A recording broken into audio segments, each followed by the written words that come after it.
नमस्कार। बाल विकास साइकोलॉजी में आज का हमारा विषय है यूनिट 6 से क्रियात्मक अनुसंधान। इस वीडियो में हम क्रियात्मक अनुसंधान की परिभाषाएं, इसके अलावा क्रियात्मक अनुसंधान की विशेषता, दोष यानी कि इसकी कमियां और क्रियात्मक अनुसंधान के साथ मौलिक अनुसंधान में होने वाला अंतर, उसके बारे में पढ़ेंगे। चलिए शुरू करते हैं।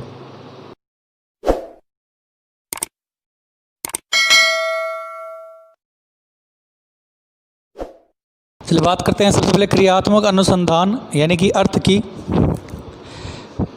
देखें, शोध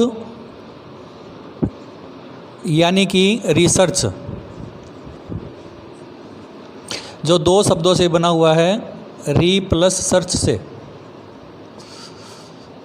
जिसका अर्थ होता है री का मतलब पुनः, सर्च का मतलब खोजना। तो शोध का अर्थ पुनः खोजना। अनुसंधान का मतलब हो जाता है किसी समस्या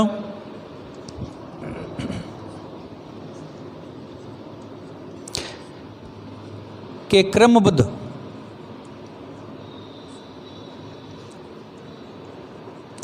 अध्ययन की प्रक्रिया।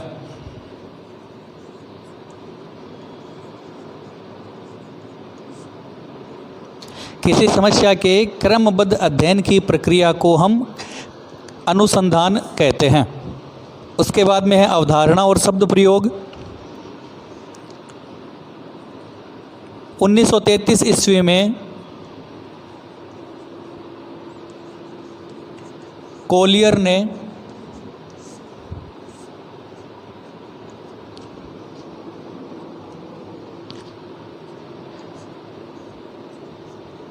शब्द प्रयोग और अवधारणा दोनों दी थी।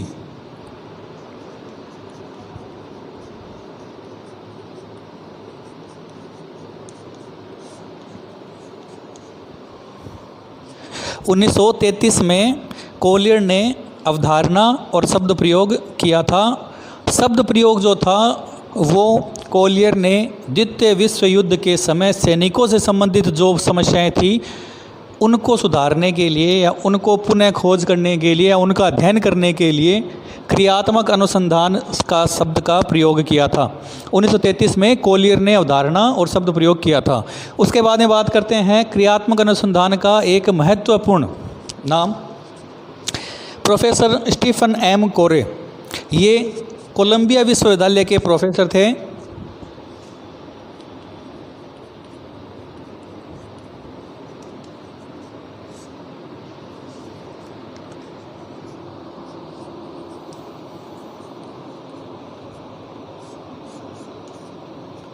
कोलंबिया यूनिवर्सिटी से स्टीफन एम कोरे, इन्होंने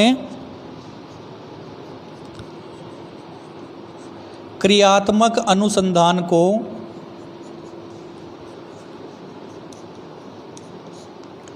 शिक्षा क्षेत्र में यानी कि शैक्षिक जगत में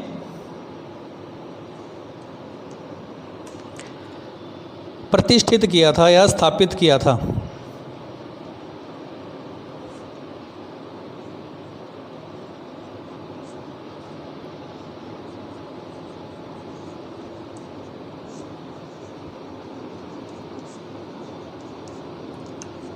बीस साल बाद यानी कि 1953 ईस्वी में शिक्षा जगत में या शैक्षिक क्षेत्र में क्रियात्मक अनुसंधान को लाने वाले या उनको प्रतिस्थापित करने वाले थे स्टीफन एम कोरे, जो कोलंबिया विश्वविद्यालय के थे। इनके अनुसार क्रियात्मक अनुसंधान की परिभाषा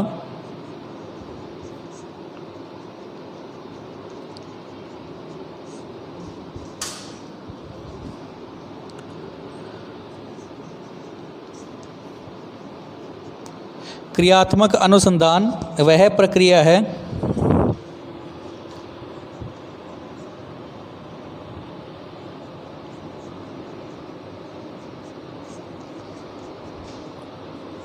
जिसका उपयोग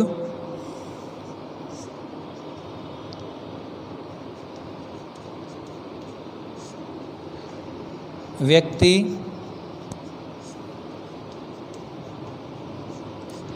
अपनी समस्याओं के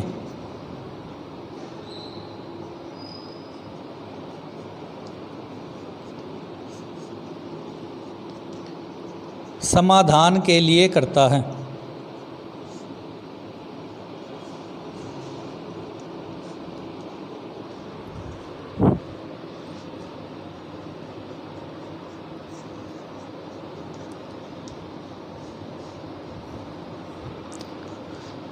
जिससे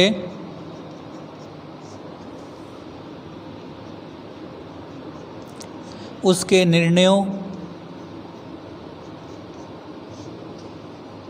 या उसकी क्रियाओं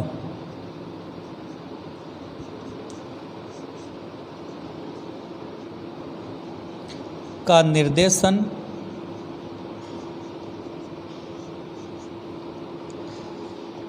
निर्धारण संशोधन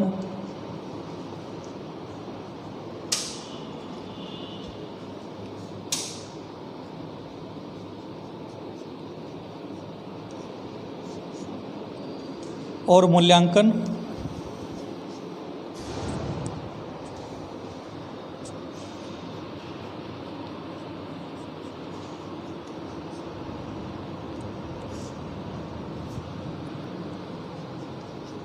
कर सके। एस एम कोरे यानी स्टीफन एम कोरे के अनुसार क्रियात्मक अनुसंधान वह प्रक्रिया है जिसका उपयोग व्यक्ति अपने सामाजिक समस्या या अपने व्यवहारिक समस्या के लिए करता है, उसका हल प्राप्त करने के लिए करता है, जिससे उसके निर्देशन में जो भी क्रियाएं वो करता है, जो भी निर्णय वो लेता है, उसके निर्देशन में, संशोधन में और उसके मूल्यांकन में उसे सहायता मिलती है। तो ये था अर्थ संशोधन, अनुसंधान, शोध का यानी क्रियात्मक अनुसंधान का, उसका शब्द प्रयोग और अवधारणा और शिक्षा क्षेत्र में या शिक्षा जगत में स्थापित करने वाले एस एम कोरे के बारे में नोट करें। बात करते हैं क्रियात्मक अनुसंधान की विशेषताओं की। सबसे पहली है कि उपभोक्ता ही इसमें शोधकर्ता होते हैं, अर्थात व्यक्ति अपनी सामाजिक समस्या, दैनिक या रोज़मर्रा की समस्याओं के सुधार के लिए इसका उपयोग कर सकता है। इसलिए जो इसका उपयोग करता है वही शोधकर्ता होता है, यानी जो उपयोग करेगा वही उसका अर्थ या हल भी निकालेगा। दूसरी विशेषता है यह व्यवहारिक अध्ययन पर अधिक बल देती है, यानी कि यह प्रणाली या यह प्रक्रिया क्रियात्मक अनुसंधान व्यवहारिक अध्ययन पर अधिक बल देती है, वैज्ञानिक अध्ययन पर नहीं होती, अर्थात यह अपूर्ण वैज्ञानिक पद्धति है, पूर्ण रूप से वैज्ञानिक पद्धति नहीं है। तीसरा, इसका मुख्य उद्देश्य, वैसे तो सामाजिक समस्याओं को हल करने के लिए इसका उपयोग किया जाता है, परंतु इसका मुख्य उद्देश्य है विद्यालय और कक्षा की शैक्षिक प्रणाली में सुधार करना। ध्यान से सुने, मुख्य उद्देश्य है विद्यालय और कक्षा की शैक्षिक प्रणाली में सुधार करना। सभी क्षेत्रों में उपयोगी है, अर्थात दैनिक समस्याओं में भी इसका उपयोग किया जा सकता है, उसको हल करने के लिए भी क्रियात्मक अनुसंधान का उपयोग किया जा सकता है। पांचवा पॉइंट, पांचवी विशेषता, इस प्रणाली में लचीलेपन का गुण पाया जाता है, अर्थात यह प्रणाली परिवर्तनशील होती है। क्योंकि पहला पॉइंट था उपभोक्ता, अर्थात दैनिक समस्याओं के रूप में भी इसका उपयोग किया जा सकता है, इसलिए यह पद्धति जन सहभागिता के लिए महत्वपूर्ण होती है। अर्थात इस पद्धति में व्यक्तियों के जो महत्वपूर्ण हिस्सा यानी हिस्सा लेने के लिए जो भाग होते हैं, अर्थात जन सहभागिता यानी उनकी जो उनका इंटरेस्ट है, रुचि है, वो ज़्यादा इम्पोर्टेंट होती है। जन सहभागिता इसके लिए महत्वपूर्ण पद्धति के रूप में काम में ली जा सकती है। तो ये 6 विशेषताएं हैं। चलिए बात करते हैं क्रियात्मक अनुसंधान की कमी या उनके दोष के बारे में। सबसे पहले वैज्ञानिकता, शुद्धता, नियंत्रण, विश्वसनीयता, सामान्यकरण और प्रशिक्षण का इस प्रणाली में अभाव होता है। देखिए, वैज्ञानिकता के बारे में कहा जाता है कि यह विधि जो है या यह प्रणाली जो है वह पूर्णतः वैज्ञानिक नहीं है, अर्थात वैज्ञानिकता का इसमें अभाव होता है। और चूँकि वैज्ञानिकता का अभाव होता है तो उसके परिणाम में शुद्धता का भी अभाव होगा, अर्थात व्यक्ति खुद अपनी समस्याओं का समाधान करने के लिए इस विधि का प्रयोग करता है, इसीलिए उसमें नियंत्रण का भी अभाव होगा। और नियंत्रण का अभाव होगा तो वह प्रणाली के द्वारा अपनी समस्याओं को हल कर सकता है या नहीं कर सकता, यह विश्वास भी उसे नहीं रहता, तो विश्वसनीयता का अभाव भी होता है। सामान्यकरण का अर्थ होता है कि इस नियम के द्वारा, अर्थात किसी एक अपनी बुरी आदत को छुड़ाने के लिए किसी व्यक्ति द्वारा क्रियात्मक अनुसंधान किया जाता है और उससे यदि वह या उस तरीके से वह अपनी बुरी आदत को छुड़ा देता है तो उसका उपयोग अन्य क्षेत्र में नहीं किया जा सकता, अर्थात सामान्यकरण भी नहीं कर सकते, उसका भी अभाव होता है। प्रशिक्षण के लिए, यानी कि प्रशिक्षण जरूरी नहीं है इस विधि के लिए, तो क्योंकि प्रत्येक व्यक्ति अपनी समस्या का समाधान कर सकता है, उसके लिए प्रशिक्षण या ट्रेनिंग की ज़रूरत नहीं होती, तो उसका भी अभाव पाया जाता है। तो वैज्ञानिकता, शुद्धता, नियंत्रण, विश्वसनीयता, सामान्यकरण और प्रशिक्षण का अभाव होता है इस विधि में। और इसके साथ साथ इसके अन्य कमियां हैं कि इस विधि में भविष्यवाणी में कठिनाई होती है और साथ में प्रशिक्षण नहीं होने से शोध और विधि में भी कठिनाइयां आती है। प्रशिक्षण नहीं होने से शोध विधि, यानी कि जब वह सर्च कर रहा होता है तो उसमें उसे कठिनाई आती है। भविष्यवाणी इसलिए कि यह विधि जो है उसके लिए उपयोगी होगी या नहीं होगी, इसकी भविष्यवाणी नहीं की जा सकती। साथ में अत्यधिक लचीलापन पाया जाता है, यानी इस विधि में अत्यधिक लचीलापन होता है, यानी कि टाइम जो होता है वो अनलिमिटेड होता है, जिसके कारण से यह परिवर्तनशील भी होती है। 8वां पॉइंट, व्यक्तिगत पक्षपात नामक कमी भी इसमें होती है, अर्थात व्यक्ति अपनी साधारण समस्याओं, सामाजिक समस्याओं, व्यवहारिक समस्याओं के लिए इस विधि का उपयोग करता है, जिसके कारण से किन्हीं दो व्यक्तियों के विचार जो हैं वो मेल नहीं करते, अर्थात मिक्स एक जैसे नहीं होते, जिसके कारण से उनको लगता है कि किसी एक के विचार का हनन हो रहा है, अर्थात व्यक्तिगत पक्षपात की कमी भी इस क्रियात्मक अनुसंधान प्रणाली में पाई जाती है।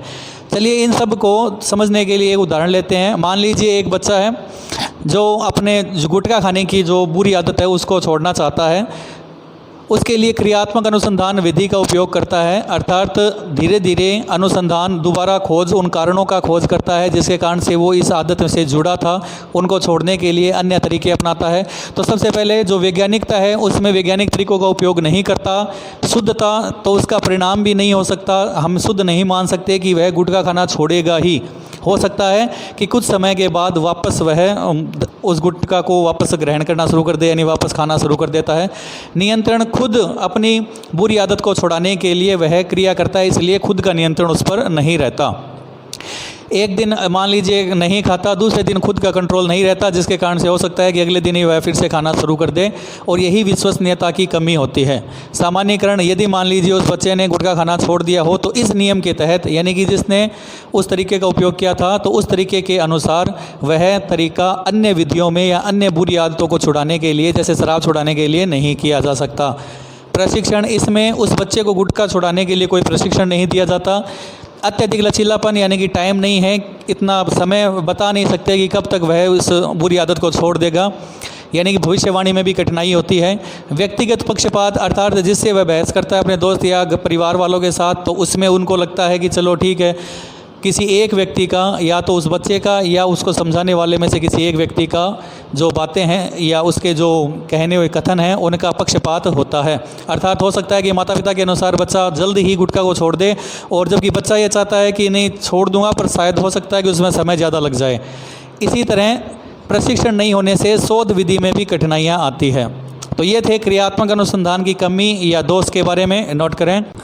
अब बात करते हैं क्रियात्मक अनुसंधान के चरण, यानी कि प्रक्रिया किस तरह की जाती है, उसके स्टेप्स क्या होते हैं उसके बारे में। पहला है चयन करना, अर्थात समस्या का चयन करना, और यह सावधानीपूर्वक किया जाता है क्योंकि क्रियात्मक अनुसंधान की समस्या का चयन उसकी समस्या से संबंधित ही करना होता है।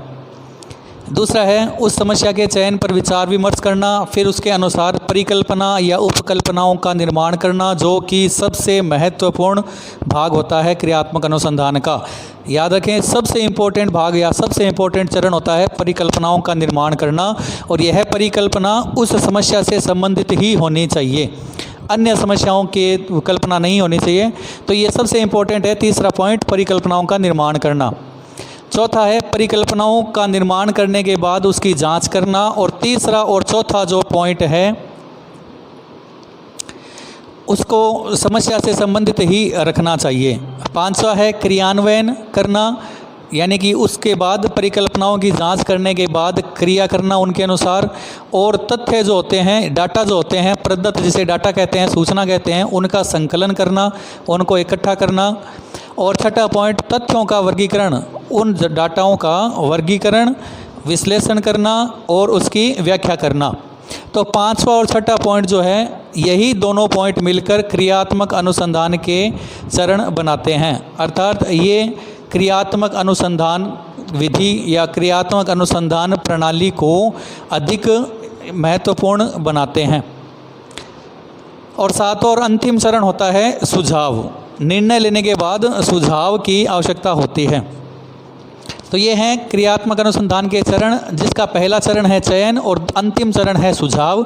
तीसरा परिकल्पनाओं का निर्माण सबसे महत्वपूर्ण होता है, याद रखें, सबसे इम्पोर्टेंट है परिकल्पनाओं का निर्माण करना।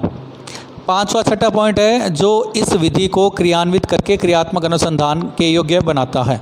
अब बात करते हैं शिक्षा के क्षेत्र में क्रियात्मक अनुसंधान की आवश्यकता क्यों होती है उसके बारे में। जैसे कि पहले भी कहा था कि क्रियात्मक अनुसंधान का महत्वपूर्ण और मुख्य उद्देश्य, यानी पहला उद्देश्य यही है कि शिक्षा के क्षेत्र में विद्यालय और कक्षा की शैक्षिक प्रणाली में सुधार करना। तो सबसे पहले देखें कि 4 पॉइंट है शिक्षण समस्या, यानी शिक्षण करते समय, शिक्षण कराते समय जो समस्या आती है उनके समाधान के लिए शिक्षा क्षेत्र में भी क्रियात्मक अनुसंधान की आवश्यकता होती है। देखें कौन कौन समस्या है जिसके बारे में बात करते हैं। मान लीजिए शिक्षण में है परंपरागत विधि, यानी जो पुरानी है पाठ्यगत या पुरानी जो विधि है जिसके अनुसार से शिक्षण विधि का कार्य किया जाता है, उसमें सुधार करने के लिए या आजकल आधुनिक तरीके हैं उनको लागू करने के लिए भी शिक्षण समस्या में क्रियात्मक अनुसंधान की आवश्यकता होती है। इसके अलावा विद्यार्थी का शिक्षण विधियों में समायोजन करना, ताकि विद्यार्थी को अच्छी तरह से जो शिक्षण किया जाता है उसे समझ में आ सके, और नए उपागम यानी कि नई विधियों का निर्माण करना, पाठ्यक्रम यानी सिलेबस निर्माण करना, परीक्षण मापनीय यानी कि परीक्षाओं की जो क्रियाएं हैं, परीक्षा मापनीय हैं और उनका मूल्यांकन है, उनका उपाय करना, और उपलब्धि अंकन का उपाय करना भी क्रियात्मक अनुसंधान के अनुसार किया जा सकता है। अर्थात शिक्षण की जो भी समस्याएं हैं वो क्रियात्मक अनुसंधान की आवश्यकता से पूरी की जा सकती है। इसी तरह विद्यालय या संस्था के प्रशासन संबंधी यदि कोई समस्याएं हैं तो उनके हल के लिए भी क्रियात्मक अनुसंधान का उपयोग किया जाता है। जैसे कि विद्यालय संस्था प्रशासन की महत्वपूर्ण समस्याएं होती है कि नए साधनों की खोज करना, इसके अलावा वित्तीय साधनों की व्यवस्था करना, प्रयोगशालाओं का अच्छी तरह से संचालन करना, समन्वय करना, बच्चों यानी कि छात्रों और अध्यापकों यानी कि शिक्षकों के मध्य समन्वय और तालमेल बनाए रखना, और बच्चों के सर्वांगीण विकास की लिए जो भी आवश्यक वस्तुएं हैं उनको प्रदान करना, उनको सुविधा सभी देना। और इसके अलावा शिक्षकों की नियुक्ति की समस्या है उसको भी क्रियात्मक अनुसंधान के अनुसार हल किया जा सकता है। शिक्षकों की समस्या, तो देखिए शिक्षक की समस्या है कि शिक्षक का मानसिक स्वास्थ्य है, और जो शिक्षक का मानसिक स्वास्थ्य है उनके अनुसार उनमें आत्मविश्वास बढ़ाना, व्यक्तिगत समस्या जो है उनका निवारण करना, और अतिरिक्त कक्षाओं का जो अतिरिक्त कक्षाएं हैं उनको भी लगाना। विद्यार्थी की समस्या, विद्यार्थियों में जिम्मेदारी, अनुशासन की भावना और समय का सदुपयोग करना इत्यादि जो अनुशासन संबंधी समस्याएं हैं उनको हल करने के लिए क्रियात्मक अनुसंधान की आवश्यकता होती है। भाषा संबंधी ज्ञान, मनोरंजन और प्रोन्नति या क्रमोन्नति का जो मूल्यांकन किया जाता है उसके रूप में भी क्रियात्मक अनुसंधान की आवश्यकता होती है। छात्रों में एकीकरण और सर्वांगीण विकास के लिए भी क्रियात्मक अनुसंधान की आवश्यकता होती है। तो शिक्षा के क्षेत्र में शिक्षण हो, चाहे संस्था प्रशासन हो, शिक्षक हो या विद्यार्थी हो, इन सब की समस्याओं को हल करने के लिए क्रियात्मक अनुसंधान की आवश्यकता होती है। तो आपको ये 4 पॉइंट याद रखने हैं, शिक्षण में, संस्था प्रशासन की समस्याओं में, शिक्षक की समस्या में और विद्यार्थियों की समस्याओं में। अंतिम पॉइंट है क्रियात्मक अनुसंधान और मौलिक अनुसंधान में अंतर। देखिए एक क्वेश्चन लगभग इसमें से पूछा जाता है, तो ध्यान से देखें, सुने। पहला है निर्देशन का अभाव होता है, कोई डायरेक्शन या कोई निर्देशन नहीं होता, व्यक्ति स्वयं ही अपनी समस्याओं का समाधान करता है। जबकि मौलिक अनुसंधान में निर्देशन किया जाता है, यानी किसी गाइड के निर्देशन में ही यह अनुसंधान किया जाता है। दूसरा है विशिष्ट समस्याओं का अध्ययन किया जाता है क्रियात्मक अनुसंधान में, जबकि मौलिक अनुसंधान में सूचना संकलन का कार्य किया जाता है। तीसरा है क्रियात्मक अनुसंधान पूर्णतः वैज्ञानिक विधि नहीं है, जबकि मौलिक अनुसंधान पूर्णतः वैज्ञानिक है, तभी किसी गाइड के निर्देशन में किया जाता है। चौथा है क्रियात्मक अनुसंधान आविष्कार से संबंधित नहीं है, जबकि मौलिक अनुसंधान शोध विधि और आविष्कार से संबंधित होता है। रोज़मर्रा की समस्याओं के समाधान के लिए क्रियात्मक अनुसंधान का उपयोग किया जाता है, जबकि नए ज्ञान की खोज और पुराने जो डाटा हैं, तथ्य जो हैं, उनको रिसर्च करना यानी पुनः खोज करने के लिए मौलिक अनुसंधान किया जाता है। सैम्पलिंग यानी कि न्यायदर्श अर्थात प्रमापीकृत उपकरणों पर ये आधारित नहीं होता क्रियात्मक अनुसंधान, जबकि मौलिक अनुसंधान सैम्पलिंग हो या प्रमापीकृत उपकरण जो हैं उन पर आधारित होता है, क्योंकि ये वैज्ञानिक विधि होती है जो कि निश्चित होती है। क्रियात्मक अनुसंधान में परिकल्पनाओं का निर्माण समस्या पर आधारित होता है, अर्थात समस्या से जुड़ा हुआ होता है, उसी के अनुसार जैसी समस्या होती है वैसे ही उसकी परिकल्पना का निर्माण किया जाता है। जबकि मौलिक अनुसंधान में परिकल्पनाओं का निर्माण तर्कयुक्त विवेक पर आधारित होता है, यानी कि सोच समझकर दिमाग से, बुद्धि से परिकल्पना का निर्माण किया जाता है। 8वां पॉइंट है क्रियात्मक अनुसंधान में सांख्यिकीय सत्यापन नहीं किया जाता, जबकि मौलिक अनुसंधान में सांख्यिकीय सत्यापन किया जाता है। क्रियात्मक अनुसंधान मौलिक अनुसंधान में मुख्य अंतर है कि क्रियात्मक अनुसंधान वैज्ञानिक विधि पूर्णतः नहीं है, जबकि मौलिक अनुसंधान पूर्णतः वैज्ञानिक है।